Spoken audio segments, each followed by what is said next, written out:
हमने पिछली क्लास में मैट्रिक्स का इन्वर्स कैसे फाइंड करते हैं ये स्टडी किया है और उसके कुछ न्यूमेरिकल्स भी हमने सॉल्व किए। आज की क्लास में हम देखते हैं कि जो मैट्रिक्स का जब हम इन्वर्स करते हैं और साथ ही जो हम डिटर्मिनेंट फाइंड करते हैं तो उन सभी का यूटिलाइजेशन हम कहाँ करते हैं, किस तरीके के इक्वेशंस को सॉल्व करने के लिए हम मैट्रिक्स का यूज़ करेंगे, इन्वर्स ऑफ मैट्रिक्स का यूज़ करेंगे एंड साथ ही डिटर्मिनेंट का यूज़ करेंगे। तो उसके लिए हम सबसे पहले ये याद करते हैं जो हमने पिछली क्लास में स्टडी किया है कि अगर कोई भी हम लीनियर इक्वेशन लेते हैं तो लीनियर इक्वेशन को जब हम सॉल्व करते हैं, उसकी वैल्यू फाइंड करते हैं तो उनकी वैल्यू हम कितने तरीके से फाइंड कर सकते हैं। तो अगर कोई भी इक्वेशन हम देखें, सपोज हम एक इक्वेशन लेते हैं a1x plus b1y is equal to c1 and a2x plus b2y is equal to c2। यहाँ पे हमने दो लीनियर इक्वेशन कंसीडर किए हैं। अब जब हम इन इक्वेशंस को सॉल्व करेंगे तो इनकी वैल्यू हम दो तरीके से डिफाइन कर सकते हैं। एक तो हम डिफाइन करते हैं कि ये हमें यूनिक सॉल्यूशन देगा, सेकेंड हम डिफाइन करते हैं ये वन और मोर सॉल्यूशन देगा एंड एक वैल्यू हम डिफाइन करते हैं इसकी कि इसका हमें कोई भी सॉल्यूशन नहीं मिलेगा। तो इस तरीके से बेसिकली हम तीन तरीके से किसी भी लीनियर इक्वेशन का सॉल्यूशन फाइंड करते हैं और ये तीनों कंडीशन हमें कब मिलती है ये हमने 10th क्लास में स्टडी किया हुआ है कि कब हमें यूनिक सॉल्यूशन मिलेगा, कब हमें ये कंडीशन मिलेगी कि वन और मोर सॉल्यूशन मिलेगा, कब हमें नो सॉल्यूशन की कंडीशन मिलेगी। इस चैप्टर में हम केवल यूनिक सॉल्यूशन वाले लीनियर इक्वेशन सॉल्व करेंगे और उनकी वैल्यू हम इन्वर्स ऑफ मैट्रिक्स का यूज़ करते हुए फाइंड करेंगे। तो उसके लिए हम जो भी हमें लीनियर इक्वेशन गिवन होगा, यहाँ पे a1 a2 b1 b2 ये कॉन्स्टेंट्स की वैल्यू है एंड x y ये हमें वेरिएबल गिवन होगा। तो जो भी हमें कांस्टेंट गिवन होगा उसे हम एक मैट्रिक्स के फॉर्म पे लिखेंगे। यहाँ पे हमें 4 कांस्टेंट गिवन है a1 a2 b1 and b2। तो जो भी x के वेरिएबल होंगे, वेरिएबल x की जो भी हमें कांस्टेंट वैल्यू होंगी उसे हम फर्स्ट कॉलम पे लेंगे। अगर हमें y वेरिएबल दिया हुआ है तो उसके जो कांस्टेंट की वैल्यू है उसे हम सेकेंड कॉलम पे लेंगे। अगर हमें थर्ड वेरिएबल मिलता है z तो उसकी जो भी वैल्यूज होगी कांस्टेंट की उसे हम थर्ड कॉलम पे लेंगे। तो इस तरीके से हम उसे लेंगे। तो इस यहाँ पे अगर हम लेंगे तो ये हमें मिल जाएगा a1 a2 and second column पे हमें मिल जाएगा b1 b2। ये हमें एक मैट्रिक्स मिल गया।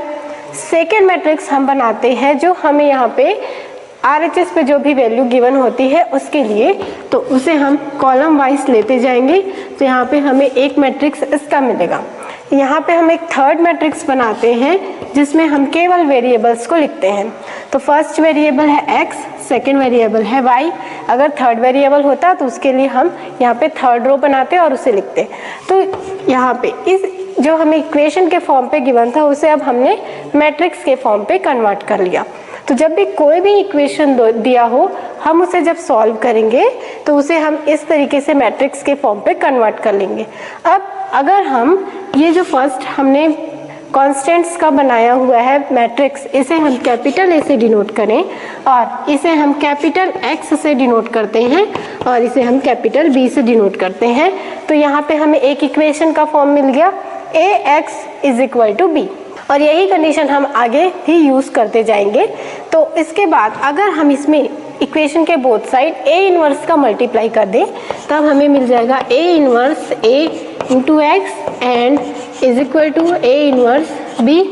यहाँ पे हमें मिल रहा है a inverse a and a inverse a की वैल्यू होती है i, आइडेंटिटी मैट्रिक्स। तो यहाँ से ये हमें मिल जाएगा ix is equal to a inverse b। और हमें ये भी मालूम है कि आइडेंटिटी मैट्रिक्स के साथ अगर हम किसी भी मैट्रिक्स को मल्टीप्लाई करते हैं तो हमें वही मैट्रिक्स मिलता है। तो यहाँ से हमें कंडीशन मिल जाएगी x is equal to a inverse b। हम जब भी वेरिएबल की वैल्यू फाइंड करेंगे तो हम इस इक्वेशन का यूज़ करेंगे और ये हमें इस तरीके से मिलता है। तो हम डायरेक्ट इस इक्वेशन का यूज़ करेंगे, हम इतना लंबा प्रोसीजर नहीं करेंगे। तो इसके लिए जो भी कांस्टेंट वाला हमें मैट्रिक्स मिलता है इसका हम इन्वर्स फाइंड करेंगे और उसके बाद जो हमें RHS पे वैल्यू गिवन है उस मैट्रिक्स के साथ हम उस दोनों का मल्टीप्लाई करेंगे तो हमें अननोन वैल्यूज मिल जाएंगी। और यहाँ पे x डिनोट कर रहा है जो जो यहाँ पे कांस्टेंट है उसका मैट्रिक्स। तो इससे रिलेटेड क्वेश्चंस हम कैसे सॉल्व करेंगे वो हम एक देखते हैं। सपोज हमें इक्वेशन दिया हुआ है 2x + 3y = 6 and x + 2y = 5। यहाँ पे दो लीनियर इक्वेशन हमें गिवन है। सबसे पहले हम मैट्रिक्स A बनाते हैं। तो मैट्रिक्स A पे हम वेरिएबल्स के जो भी कांस्टेंट वैल्यू होती हैं उनको लेते हैं। तो यहाँ पे ये हमें मिल जाएगा 2, 1, 3 एंड 2। उसके बाद हम यहाँ पे मैट्रिक्स B बनाते हैं। तो मैट्रिक्स B में हम RHS की वैल्यूज़ को लेते हैं। तो ये हमें मिल जाएगा 6 एंड 5। उसके बाद हम कांस्टेंट्स के मैट्रिक्स बना लेते हैं। तो ये हमें मिल जाएगा x एंड y। इसके बाद हमें ये वाले इक्वेशन के लिए A इन्वर्स की वैल्यू चाहिए। हमें फाइंड करना है इस मैट्रिक्स का इन्वर्स। और इन्वर्स कैसे फाइंड करेंगे ये हमने पिछली क्लास में स्टडी किया है। तो इसके लिए सबसे पहले हम इसके डिटर्मिनेंट ऑफ A की वैल्यू फाइंड करते हैं। तो इसका डिटर्मिनेंट ऑफ A हमें मिल गया 1। उसके बाद हम एडजॉइंट ऑफ A की वैल्यू फाइंड करते हैं। तो 2 क्रॉस 2 मैट्रिक्स का हम adjoint of A directly find कर सकते हैं। इसके लिए हम इन दोनों एलिमेंट्स को इंटरचेंज करेंगे और इन दोनों का हम साइन चेंज करेंगे। तो ये हमें मिल गया एडजॉइंट ऑफ A की वैल्यू। उसके बाद हम A इन्वर्स फाइंड करेंगे। तो A इन्वर्स हमें मालूम है determinant of A × adjoint of A मिलता है। तो यहाँ से ये हमें मिल जाएगा 2, -3, -1 एंड 2। हमें A इन्वर्स की वैल्यू मिल गई। अब हम इस इक्वेशन को अप्लाई कर सकते हैं। तो जब हम इसे अप्लाई करेंगे तो ये हमें मिल जाएगा A इन्वर्स की वैल्यू है 2, -3, -1 एंड 2। एट B की वैल्यू हम लेते हैं। तो B की वैल्यू है 6, 5। यहाँ पे मैट्रिक्स X की वैल्यू हम लिखते हैं x एंड y, क्योंकि यहाँ पे दो ही वेरिएबल हैं। इसके बाद हम इन दोनों मैट्रिक्स का मल्टीप्लाई करेंगे। तो जब मल्टीप्लाई करेंगे तो इसके दोनों रोज का हम इस कॉलम से मल्टीप्लाई करेंगे। तो ये हमें मिल जाएगा 12, -15 एंड -6 + 10। जब हम इसे सॉल्व करेंगे और ऐड करके लिखेंगे तो ये हमें मिल जाएगा -3 एंड 4। अब यहाँ पे हमें दो मैट्रिक्स मिल रहे हैं और दोनों इक्वल हैं। और हमने स्टडी किया है कि अगर कोई भी मैट्रिक्स इक्वल होते हैं तो हम उनके करस्पॉन्डिंग एलिमेंट्स को डायरेक्टली इक्वल ले सकते हैं। तो यहाँ से ये हमें मिल जाएगा x = -3 एंड y = 4। तो अगर हमें कोई भी मैट्रिक्स गिवन है तो हम उसे डायरेक्टली सॉल्व कर सकते हैं। नेक्स्ट क्वेश्चन देखते हैं। हमें इक्वेशन गिवन है 5x + 2y = 4 and second equation given है 7x + 3y = 5। इसमें भी हमें इस A इन्वर्स मेथड का यूज़ करते हुए x एंड y की वैल्यू फाइंड करनी है। तो इसके लिए भी सबसे पहले हम मैट्रिक्स A लिखते हैं। मैट्रिक्स A के लिए हमें फर्स्ट कॉलम मिल जाएगा 5 एंड 7, सेकेंड पे मिल जाएगा 2 एंड 3। उसके बाद हम इसका इन्वर्स फाइंड कर लेते हैं। तो जब हम इसके लिए इन्वर्स के लिए सबसे पहले डिटर्मिनेंट ऑफ A निकालेंगे। डिटर्मिनेंट ऑफ A की वैल्यू हमें मिल जाएगी 5 3 = 15 -7 2 = 14। तो इसकी वैल्यू हमें मिल गई 1। देन उसके बाद हम फाइंड करते हैं एडजॉइंट ऑफ A। तो एडजॉइंट ऑफ A के लिए हम इन दोनों एलिमेंट्स को इंटरचेंज करते हैं। तो यहाँ पे हमें 3 मिल जाएगा और यहाँ पे हमें 5 मिल जाएगा। और यहाँ पे जो दो एलिमेंट हैं इनका हम साइन चेंज करेंगे। तो ये पहले पॉजिटिव थे तो ये अब हमें नेगेटिव मिल जाएंगे। उसके बाद हमें A इन्वर्स फाइंड करना है। तो A इन्वर्स हमें मिलता है determinant of A × adjoint of A। तो इस डिटर्मिनेंट ऑफ A की वैल्यू हमें 1 मिल रही है। तो A इन्वर्स की वैल्यू हमें एडजॉइंट ऑफ A के इक्वल मिल जाएगी। तो A इन्वर्स हमें मिल गया 3 -2 -7 एंड 5। A इन्वर्स की वैल्यू हमें मिल गई। हमें फाइंड करना है x एंड y की वैल्यू और हमें मालूम है x की वैल्यू हमें मिलती है A इन्वर्स × B। तो इसकी वैल्यू हम पुट करते हैं। तो A इन्वर्स की वैल्यू मिल जाएगी 3 -2 -7 एंड 5। और मैट्रिक्स B की वैल्यू हमें मिल जाएगी RHS की वैल्यूज। तो ये हमें मिल गया 4 एंड 5 और यहाँ पे हमें मिल जाएगा x एंड y।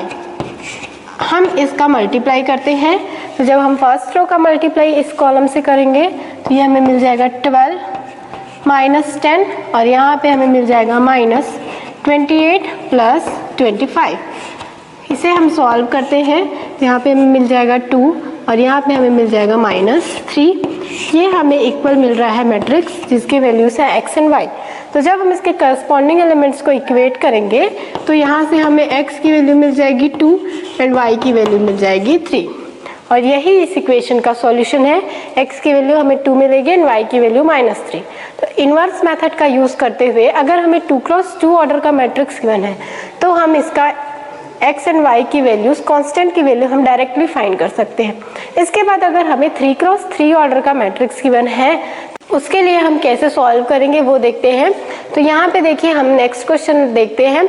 यहाँ पे हमें दिया हुआ है 3x - y - 2z = 2, then 2y - z = -1 and 3x - 5y = 3। यहाँ पे सबसे पहले हम मैट्रिक्स A लिखते हैं। यहाँ ये इक्वेशन हमें 3 अननोन्स का गिवन है, इसीलिए यहाँ पे 3 इक्वेशंस है। सबसे पहले हम फर्स्ट रो लिखते हैं, तो ये हमें मिल जाएगा 3 और यहाँ पे की वैल्यू हमें मिल गई -1 देन -2। उसके बाद यहाँ पे x की वैल्यूज नहीं गिवन है तो हम यहाँ पे x की प्लेस पे 0 लेंगे और उसके बाद यहाँ पे y के लिए हमें मिल जाएगा 2 देन -1, यहाँ पे हमें मिल जाएगा 3 और यहाँ पे हमें मिल गया -5 और यहाँ पे z का टर्म नहीं गिवन है तो z का जो कांस्टेंट वैल्यू है वो हमें 0 मिल जाएगी। ठीक है, अब इसके लिए हम इसका इन्वर्स फाइंड करते हैं। इन्वर्स के लिए सबसे पहले हम इसके डिटर्मिनेंट ऑफ a की वैल्यू फाइंड करते हैं। तो डिटर्मिनेंट ऑफ a के लिए हम इसे इसके फर्स्ट रो के क्रॉस एक्सपांड करते हैं। तो ये हमें मिल जाएगा 3 देन 0 -5 0 -6। अब जब हम इसे सॉल्व करेंगे तो ये वैल्यू हमें मिल जाएगी -15 + 3 + 12, तो ये हमें मिल रहा है 0।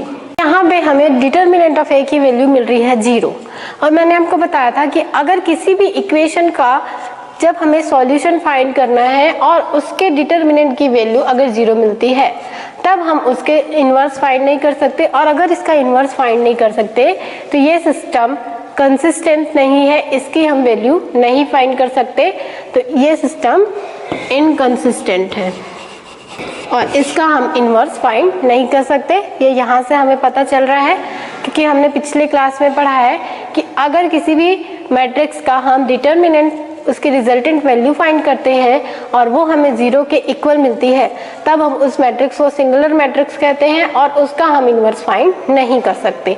नेक्स्ट क्वेश्चन देखते हैं। हमें गिवन है 3 equations x - y + 2z = 7, 3x + 4y - 5z = -5 and 2x - y + 3z = 10। इसमें भी हमें इन्वर्स मेथड का यूज़ करते हुए x, y एंड z की वैल्यूज फाइंड करनी है। सबसे पहले इसके लिए हम मैट्रिक्स A राइट करते हैं, तो ये हमें मिल जाएगा 1 -1 2 3 4 -5 2 -1 एंड 3।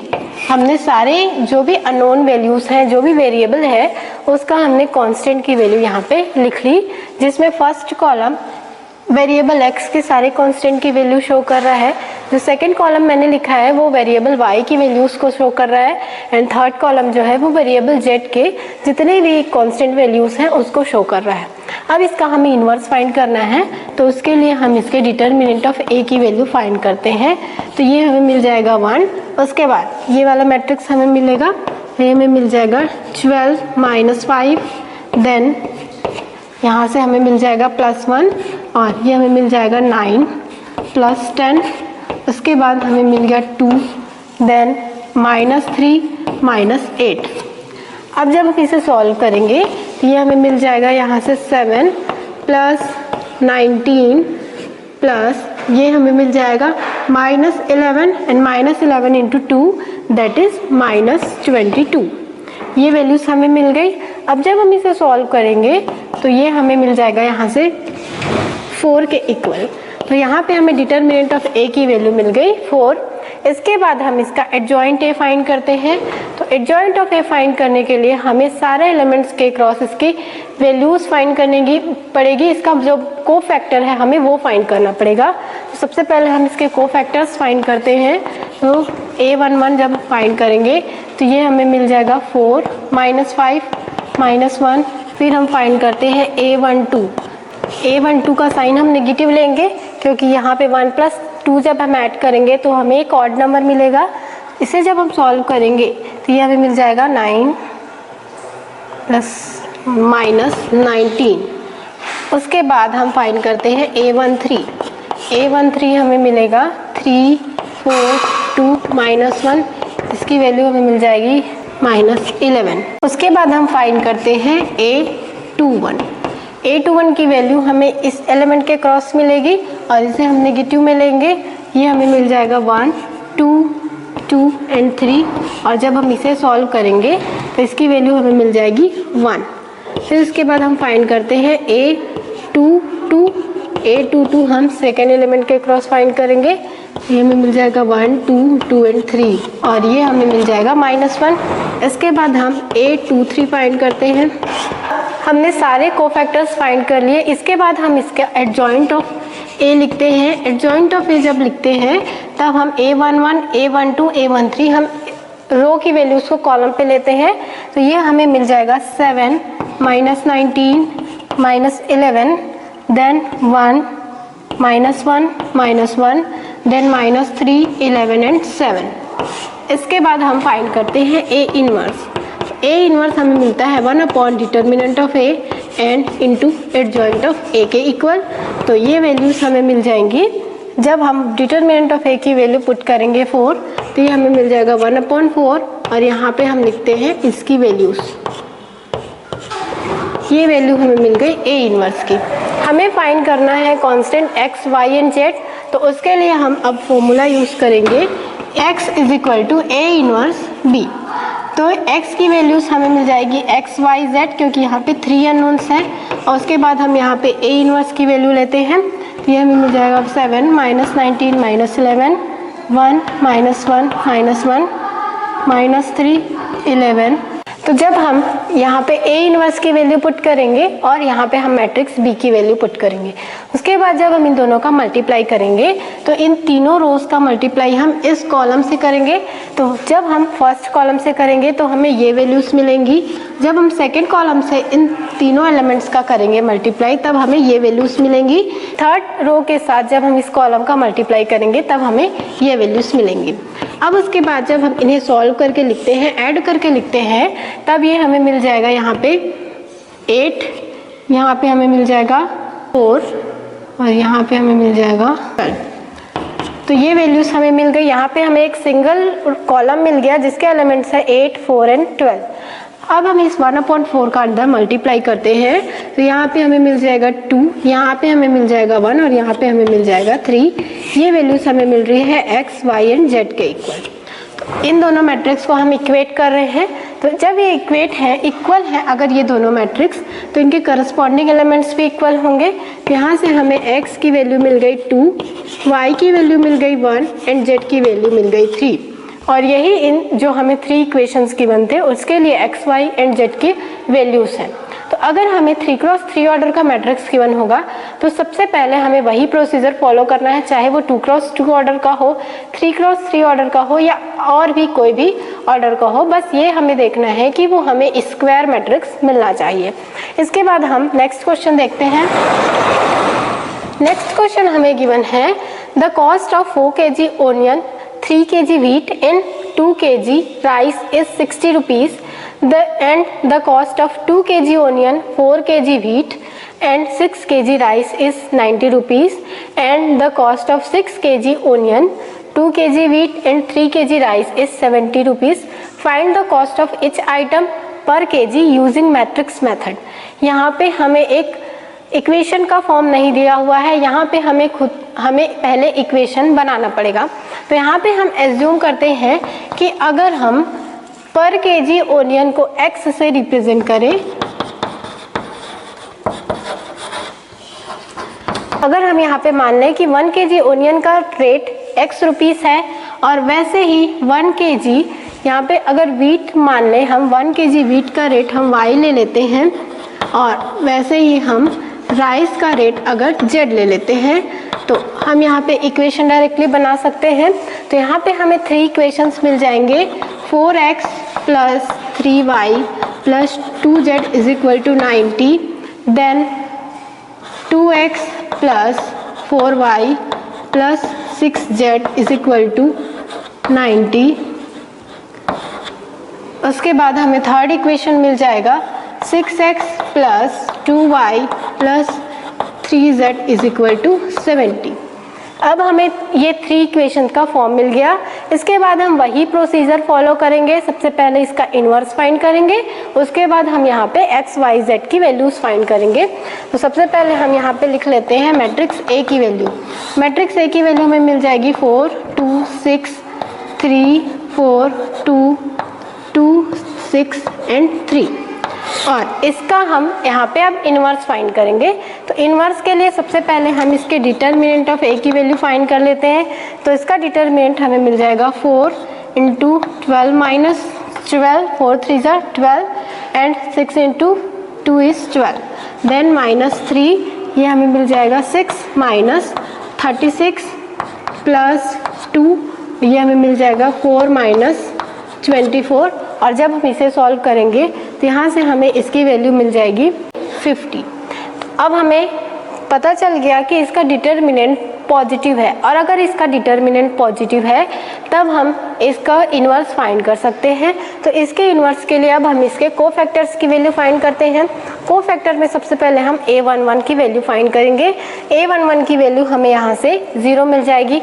उसके बाद हम a12, a13 सभी फाइंड करते हैं। तो अब हमने सारे कोफैक्टर्स की वैल्यू फाइंड कर ली और कोफैक्टर्स की वैल्यू हमें मिल गई। इसके बाद हम इसका एडजॉइंट ऑफ A लिख लेते हैं। तो एडजॉइंट ऑफ A हमें मिल जाएगा a11 0, then 30 minus 20 minus 5 0 10 10 minus 20 and 10। ये वैल्यू हमें मिल गई एडजॉइंट ऑफ A की। इसके बाद हम A इन्वर्स फाइंड कर लेते हैं। तो A इन्वर्स हमें मिल जाएगा 1 अपॉन, हमें लेना है डिटर्मिनेंट ऑफ A।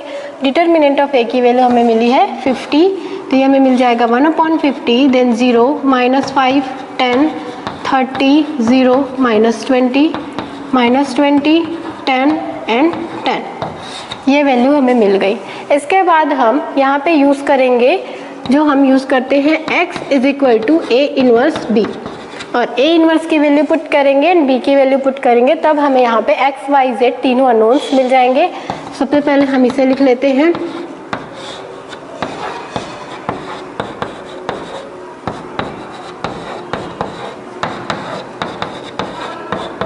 उसके बाद हम मैट्रिक्स B लिखते हैं। तो मैट्रिक्स B यहाँ से हमें मिल जाएगा 60 90 एंड 70। उसके बाद हम इन दोनों मैट्रिक्स का मल्टीप्लाई करेंगे।